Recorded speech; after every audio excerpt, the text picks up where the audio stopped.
देखें, ये हम जो पढ़ने जा रहे हैं इसमें ये किताब मैंने बनाई है, पूरी सीरीज़ है। तो इंशाल्लाह इसको हम पढ़ेंगे 1 से 8 तक है। इस सीरीज़ की बनाने की ज़रूरत ये पेश आई कि आम जो किताबें होती हैं स्कूलों की टेक्स्ट बुक्स होती हैं वो ऑब्जेक्टिव बेस्ड नहीं होती, यानी कि ऐसा नहीं होता कि इस चैप्टर को पढ़ने के बाद बच्चे को ये चीज़ आ जाए या इस चैप्टर में ये पढ़ाना है। वो इजमालन पढ़ाई होती है और ऐसा ऐसा इसमें डेवलपमेंट होती है।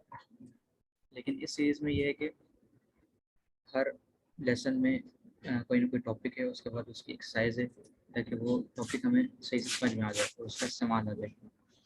और ये मैंने सीरीज़ बनाई है ख़ास तौर पर मदारिस के लिए और इस्लामिक स्कूल्स वगैरह के लिए।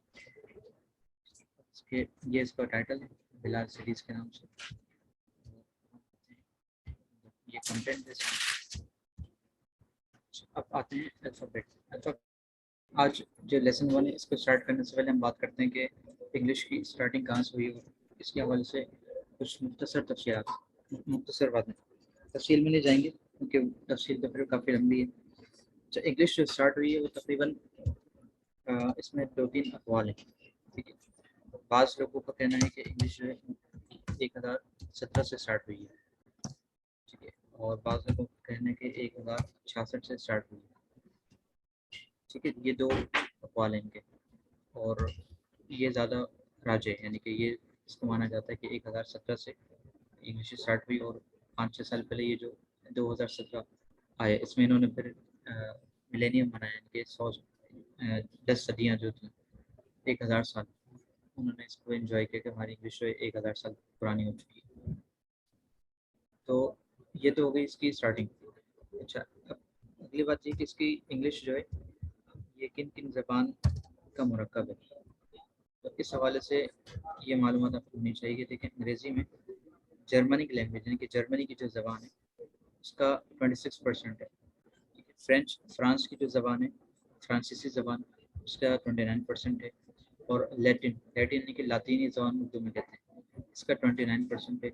इसके बाद ये है ग्रीक यानी कि यूनानी ज़बान, इसका 6% है।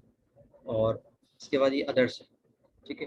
अदर्स में बहुत सारी ज़बानें आ जाती हैं और उनका 6%। मिसाल के तौर पर अरबी के कुछ अल्फाज हैं उर्दू से गए हैं, संस्कृत संस्कृत जो है उसके अल्फाज हैं, ठीक है। इब्रानी हिब्रू कहलाती है, जो यहूदियों की ज़बान तौरात की ज़बान थी इब्रानी, उसको कहते हैं हिब्रू, उसके कुछ अल्फाज हैं, तो वो टोटल 6% है, ठीक है। और इंग्लिश जो है ये एक एडोप्टिव ज़बान है, यानी कि ये तमाम ज़बानों से जो अल्फाज हैं उसको ये ले लेती है। तो ये इसका तारुफ है मुख्तसर सा हुआ। इसके बाद ये देखिए ये जो चीज़ें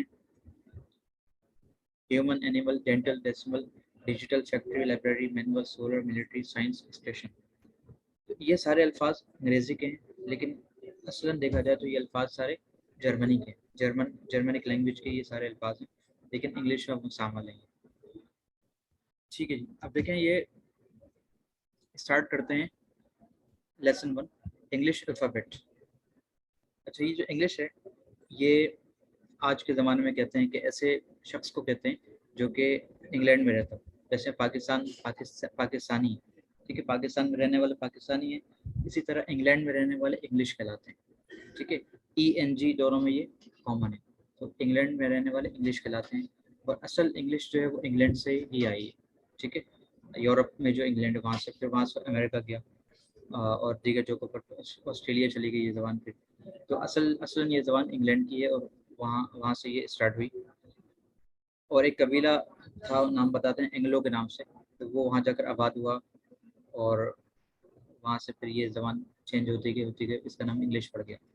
अच्छा, इंग्लिश के बाद है अल्फ़ाबेट। अच्छा, पहली बात ये है कि अल्फ़ाबेट में एस नहीं आता कभी भी, ये आम गलती है। आप किताबें उठाएंगे तो बाज़ मतलब आपको नज़र आएगा बाज़ किताबों में कि इसमें एस लगा हुआ है, तो पहली बात है कि अल्फ़ाबेट में एस नहीं आता।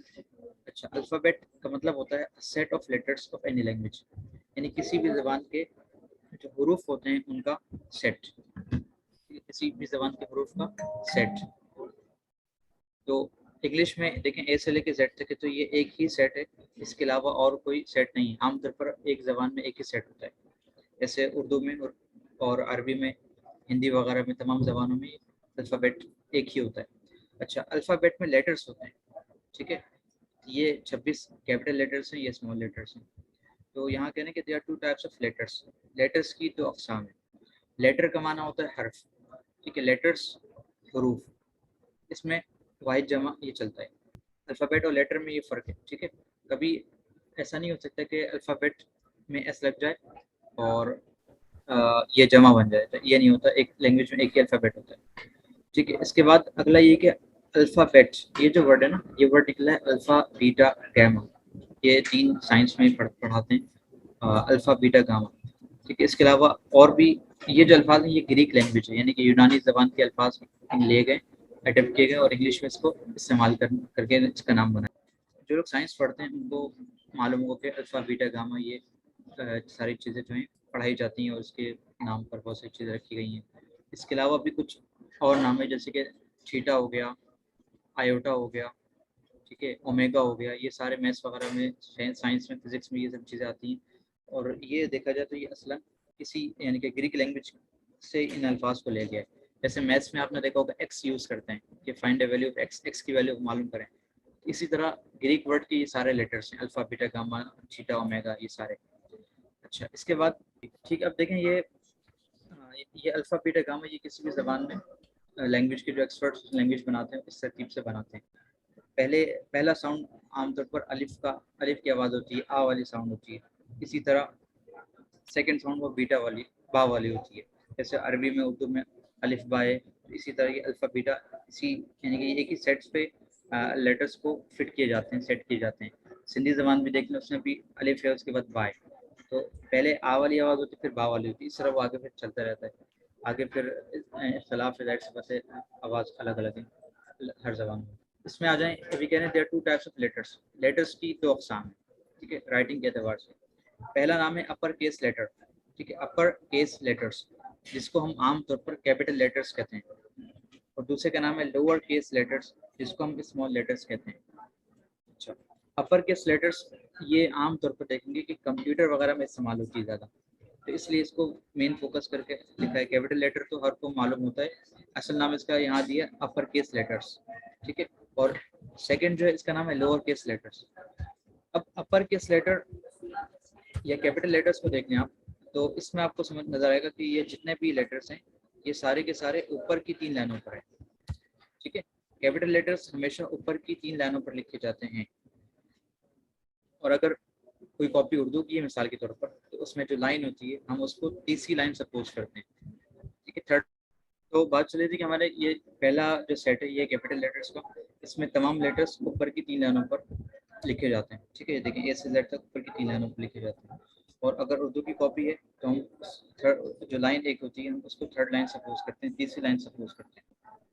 अच्छा, और इसी मुनासिबत से इसका नाम है अपर केस लेटर, यानी कि ऊपर के हिस्सों में ये लिखे जाते हैं, ठीक है। इसके बाद स्मॉल लेटर्स, स्मॉल का माना आमतौर पर छोटा होता है, और ये लोअर केस लेटर तो ये नीचे की तरफ लिखे जाते हैं। लेकिन सारे लेटर्स ऐसा नहीं कि नीचे की तरफ लिखे जाएं, ठीक है। बाज को लिखते हैं, बाज को नहीं लिखते, लेकिन खैर इसका नाम लोअर केस लेटर या स्मॉल लेटर्स है। ये ए से लेके जेड तक है। अच्छा, ए से लेके जेड तक में आप इसकी जो क्लासिफिकेशन है, यानी कि जो स्मॉल लेटर्स हैं ये नीचे आ रही है, ठीक, इसको हम देख लेते हैं। और एक बात ये है कि इसको पढ़ने के एतबार से ज़्यादा इख्तलाफ नहीं है, लेकिन ये एच यहाँ इख्तलाफ है, ठीक है। हम इसको पढ़ते हैं एच, ठीक है। पाकिस्तान, इंडिया वगैरह में ये एच पढ़ा जाता है, लेकिन अमेरिका में इसको एच पढ़ा जाता है, एच, ठीक है। हम पढ़ते हैं A B C D E F G H, वो पढ़ते हैं A B C D E F G H, ठीक है, थोड़ा सा खींच के पढ़ते हैं एच। और ये जो जेड है हम इसे जेड पढ़ते हैं, तो ये ब्रिटिश इंग्लिश में जेड है, लेकिन अमेरिकन इंग्लिश में जी है, ठीक है। अमेरिकन ब्रिटिश का इख्तलाफ जो कुछ है वो भी ऐसा ऐसा आता रहेगा, लेकिन ये आता है कि हम जैसे पहले पढ़ते आए थे एक्स वाई जेड, ये भी ठीक है, एक्स वाई जी ये भी ठीक है, ठीक है। एक्स वाई जी ये थोड़ा सा मॉडर्न है, मॉडर्न यूँ समझ अमेरिकन है। जो चीज़ें अभी हमें नज़र आ रही हैं, जो चेंजेस हो रही हैं वो सारी अमेरिकन होती हैं, ठीक है। तो ये एक्स वाई जी ये अमेरिकन है और एक्स वाई जेड ये ब्रिटिश है, ठीक है दोनों ठीक। और इसको हम एच पढ़ते हैं तब भी ठीक है, ब्रिटिश इसी तरह पढ़ते हैं। अमेरिकन वाले उसको एच पढ़ते हैं। इसके बाद यहाँ आ जाए, अब देखें sky, grass and root letters. ये अब लोअर केस लेटर की 3 तकसीम हो गई, ठीक है। Small letters are divided into 3 groups according to writing. लिखने के एतबार से इस स्मॉल लेटर्स की 3 तकसीम है, 3 ग्रुप हैं। पहला है स्काई लेटर्स, उसके बाद दूसरा है ग्रास लेटर और तीसरा है रूट लेटर्स, ठीक है। अब देखें स्काई लेटर, ये जो पहली लाइन है, सबसे ऊपर वाली लाइन, इसको राइटिंग में समझाने के लिए कहती है कि भाई इसको आप समझ लें कि ये आसमान, ठीक है। और ये दूसरी लाइन, ये दरमियान का ये फ़ज़ा है, और तीसरी लाइन ये ज़मीन है। ये स्काई लेटर्स जो हैं A B D F H K L T, तो ये वो लेटर्स हैं जो कि ज़मीन से आसमान तक जाते हैं, इसलिए इन्हें स्काई लेटर्स कहा जाता है, ठीक है। फर्स्ट लाइन है स्काई, उसको सपोज कर रहे हैं। ग्रास लेटर्स में ये दो, ये लाइन है, और इसको यूँ बताते हैं कि भाई वो दरमियान की 2 लाइनों पर जो लेटर्स लिखे जाते हैं वो ग्रास लेटर्स होते हैं। इसके पीछे भी लॉजिक देखें, ये ज़मीन पर है और घास चूँकि ज़मीन से ऊपर होती है तो ये ऊपर की जानिब है, ठीक है, थर्ड लाइन से नीचे नहीं है। और रूट लेटर्स, रूट का मान जो है जड़, जो जड़ जो है आमतौर पर वो नीचे होती है ज़मीन से, तो ये थर्ड लाइन है, थर्ड लाइन से नीचे जा रही है। जैसे कोई दरख्त होता है कोई पौध, और यानी कि ये आलू वगैरह और बाज़ सब्जियाँ हैं जिसको हम रूट कहते हैं, ठीक है। ये लहसुन वगैरह, अदरक वगैरह, तो ये ऊपर भी नज़र आ रहा होता है, नीचे भी नज़र आ रहा होता है। तो ये थर्ड लाइन से नीचे भी जा रहे हैं और थर्ड लाइन पर भी हैं, ठीक है। थर्ड लाइन से नीचे भी जा रहे हैं, थर्ड लाइन के ऊपर भी हैं। तो ये लेटर्स के हवाले से जैसे तारुफ था कि इंग्लिश अल्फ़ाबेट में 26 लेटर्स होते हैं, और ए से जेड तक है, ए से जी तक है, कैपिटल लेटर, स्मॉल लेटर ये होते हैं, और लिखने के अतबार से ये होता है। अब अगर आपको इसका स्क्रीनशॉट लेना आप ले लें, या आप मुझे ग्रुप में कह देंगे, मैं सेंड कर दूंगा। और अगर लिखने के अतबार से आपको परेशानी है तो आप इसको लिख लें, लिख के मुझे पर्सनली व्हाट्सएप कर दें या ग्रुप में भेजने को मसला नहीं, ठीक है। ये तारुफ हो गया लेटर्स का, इंग्लिश अल्फ़ाबेट का। इसके बाद ये जो है ट्रेसिंग के अतबार से, इस पर फिर हम कल बात करेंगे। और अभी हम आ जाते हैं थोड़ा सा आगे, लेसन नंबर 3। आवाज़ मेरी आ रही क्लियर? यस। ठीक है। अब देखें कॉन्सोनेंट्स एंड बाउल्स। पहला जो वर्ड है ये कहलाता है कॉन्सोनेंट, ठीक है। कौन, इसको पढ़ने के लिए इसको ब्रेक कर दें, तोड़ दें। कौन सु नेंट्स, ये एक साथ ही है, ठीक है। कौन सु नेंट्स, ये 3 इसकी आवाज़ें। अच्छा, और सी ओ एन हमेशा कौन नहीं होता, कभी कन भी होता है, ठीक है। एस ओ हमेशा सो नहीं होता, सो भी होता है। और ये नेंट्स, ये तो इसी यही नेंट्स ही रहेगा, यही पढ़ा जाएगा, इसका कोई दूसरा साउंड नहीं बनेगा। तो पता कैसे चलेगा भाई इसको कॉन्सोनेंट पढ़ना है या कंसोनेंट पढ़ना है? तो इसका एक ही जवाब है, वो ये कि भाई इंग्लिश जो है सेमाई ज़बान है, ठीक है। इसको आप सुन के ही ज़्यादा एडॉप्ट कर सकते हैं, पढ़ सकते हैं। अरबी की तरह हिज्जा नहीं कर सकते इसमें, ठीक है। बाज़ मरतबा कर सकते हैं, लेकिन इसकी लिमिटेशन हदूद बहुत ज़्यादा है, ठीक है। तो ये, और इसकी वजह ये है कि अंग्रेज़ी ज़बान जो है वो दीगर ज़बानों से ली गई है। तो माहिरीन ने क्या किया अंग्रेज़ी के, कि जिस ज़बान से जो लफ्ज़ लिया उसको उसी तरह पढ़ा है। तो इस वजह से इंग्लिश के पैटर्न और उनके पैटर्न में थोड़ा फ़र्क है, लेटर्स में फ़र्क है, इस वजह से ये साउंड डिफरेंट होते हैं। खैर, ये साउंड कॉन्सोनेंट्स हैं।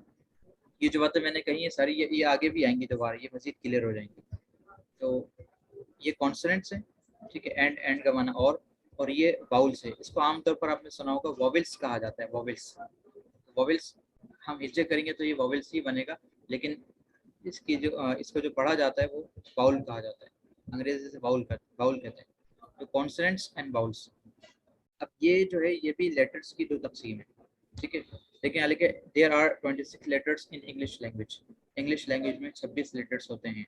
21 letters are consonants, 21 letters consonants होते हैं। एंड 5 आर वाउल्स, और 5 वाउल्स होते हैं, ठीक है। अभी यहाँ पर आ जाते हैं, फिर इसके आगे की बात को भी। लेटर्स इसके नीचे 26 है, ठीक है। एक तरफ 5 है वाउल्स और दूसरी तरफ 21 कॉन्सोनेंट्स है, ठीक है। अब कॉन्सोनेंट और वाउल ये क्या होता है? अब देखिए कॉन्सोनेंट जो है ये वो ये वो लेटर्स हैं जो कि आवाज़, जिनकी अपनी कोई आवाज़ होती है, ठीक है। जैसे कि बा, का, इस तरह।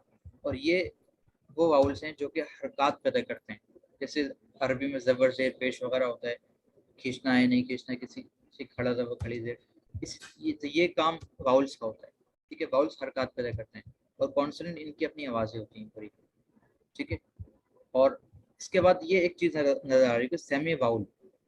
ठीक है, one letter Y is sometimes use as vowel because it is a semi vowel. अब कह रहे हैं कि ये वाई जो है ये है तो कॉन्सोनेंट, लेकिन ये इस बॉक्स में ये है तो कॉन्सोनेंट, लेकिन कभी कभी ये सेमी वाउल बन जाता है। ठीक है, क्यों बनता है अभी समझ जाते हैं इसको। लेकिन ये एक स्टेटमेंट है, ये एक लाइन है कि अ word can not be made without a vowel, कि वाउल के बगैर कोई लफ्ज नहीं नहीं बन सकता। तो शुरू में वाउल्स यहाँ आ गए, यहाँ दरमियान में और यहाँ लास्ट में, यानी कि वाउल शुरू में भी आ सकता है, आखिर में भी आ सकता है, दरमियान में भी आ सकता है। अच्छा, इसके बाद ये देखें कैफे, आई और एच, इसमें बता रहे हैं कि ऐसा भी हो सकता है कि एक छोटा सा वर्ड हो लेकिन वाउल्स उसमें दो हों। ठीक है, और आखिर में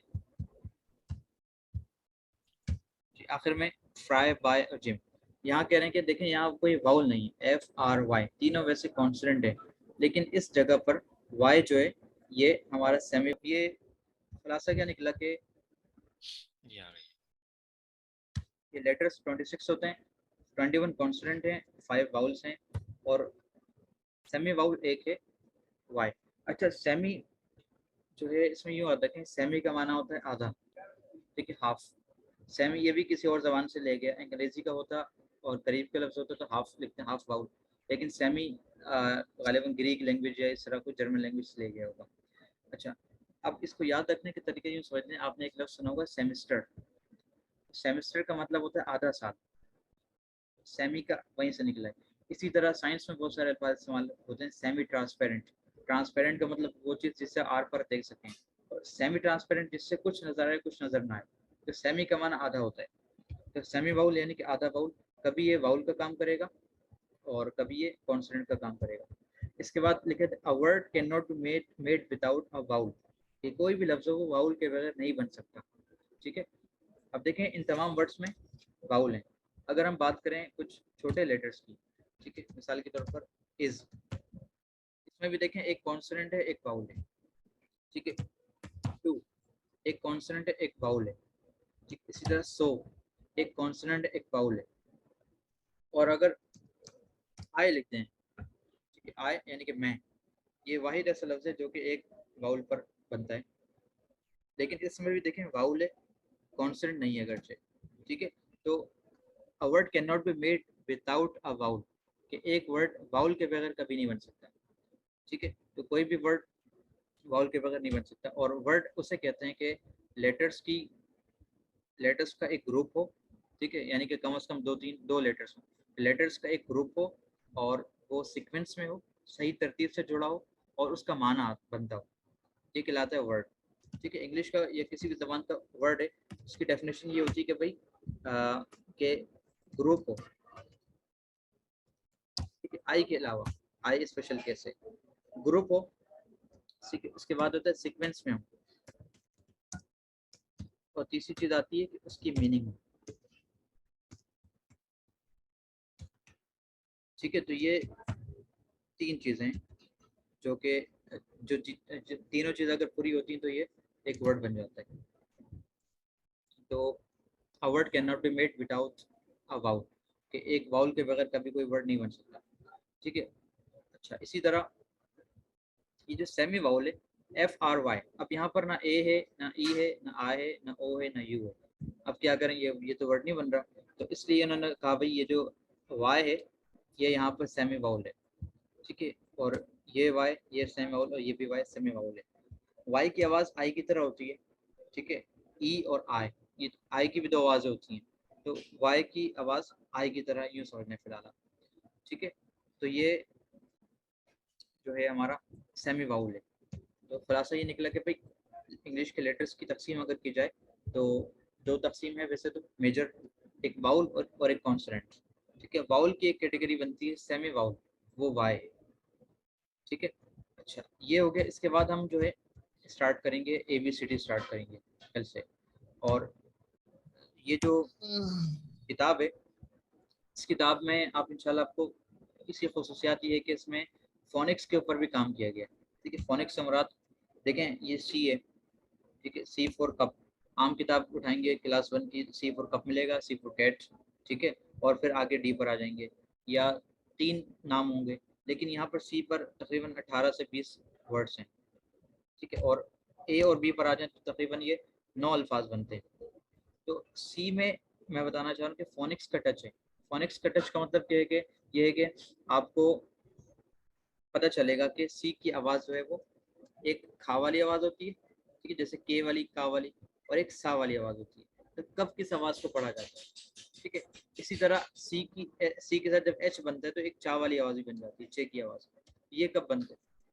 ये वो चीज़ें होती हैं जिसको आमतौर पर लोगों को पता नहीं होता, फिर वो पढ़ने में परेशानी होती है, ठीक है। और कब सी एच की आवाज़ चा नहीं बनेगी, ये इंशाल्लाह हम कल शुरू करेंगे ABCD से, और स्पेसिंग के हवाले से भी फिर कुछ बात हो जाएगी। कोई सवाल है तो अभी कर लें।